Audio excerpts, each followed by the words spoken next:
is Al Fritsch at earthhealing.info. We are visiting the part of Central California that has some wonderful old growth. We call this Old Growth West, Big Sur Coastal Redwoods. The Big Sur. This part of California is one of the most beautiful parts of the world. It also contains an old growth forest. And what is unusual about it is that this old growth forest is something that is very accessible today to anyone who drives on the highway or flies over it, as we can see. The beauty of this is made known to each of the 4 or 5 million visitors who come each year. Remember, this was territory that was very inaccessible just a matter of pre-1937, when a highway was built through this area. We are going to travel on it now and see old growth forest close up in the western part of the United States. This is one of the most scenic roads in the world. It has no billboards. It is one of the largest roadless coastal areas that it traverses, because you can't go beyond it to any great direction up into the hills to the east or down on the coastline to the west. And so it is an area that you just have to travel most of the time in order to see by being on the highway. It travels all the way from Carmel in the north, in Monterey County, all the way to south of the border of that county to San Simeon Road, and it is about 72 miles, and it's been closed 55 times since it was built in less than 80 years ago. The last closure actually took over a year before they could get the road rebuilt and open to the public. This road is Carmel San Simeon Road. It is Route 1 on the state highway in California. We are looking at the old growth trees, very impressive, up to 370 feet high they can be, a diameter of 8 and 10 feet. Can you believe such things exist in our world? It's called Sequoia sempervirens, and it really means always alive or evergreen. And so we can understand that this title of the coastal redlands, which is the tree of California, is a very unusual one. It grows very rapidly, of all things, even though it's quite old, the ones that we see here in the forest. It's 65 feet tall in 20 years of growth.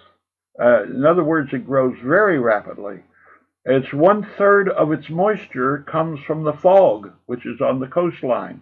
And this area is something that receives the rest of it, of course, from rainfall, mostly in the wintertime. The trees are here. They're able to be gotten to very easily. Other old growth forests in the United States are very hard to reach. And so with this highway that we have, narrow and very sharp, and not very many times does it have a good even pull-off, but still it allows us to see this old growth firsthand and right at hand. The range that goes all the way from the southern part of Oregon for 500 miles south through San Francisco area, all the way down to Santa Cruz, and then into the Big Sur country itself where it ends. This is really a remnant of the coastal redwoods that were once very populated, populating the coastal areas up to 30 miles inland. And it is really something that's worth remembering, that only 5% of it is left of what it was. It was also has been used, especially in the 19th and 20th centuries, for a lot of wood cutting. In fact, they say San Francisco was built after the big fire, was built twice with the redwoods.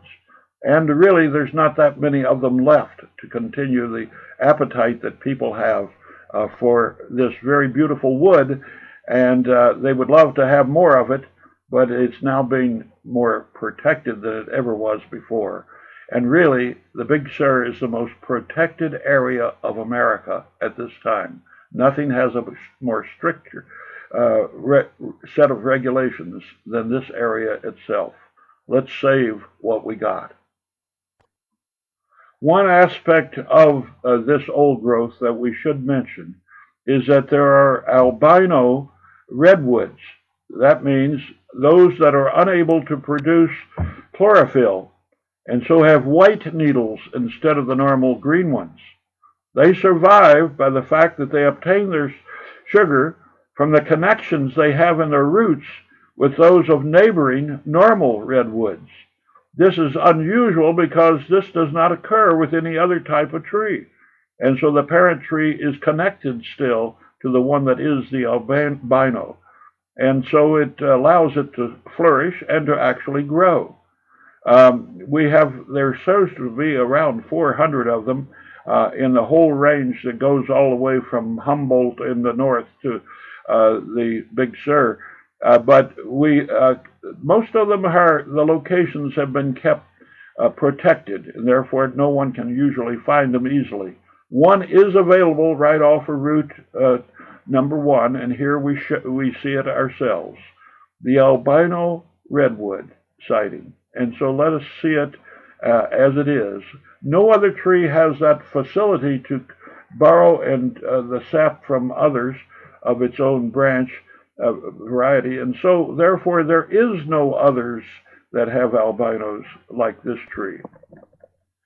We are seeing some of the scenic spots here that are available to the 5 or more million people who come each year. It gets very congested in summertime, but at this season that we arrived in early April, it was not so crowded.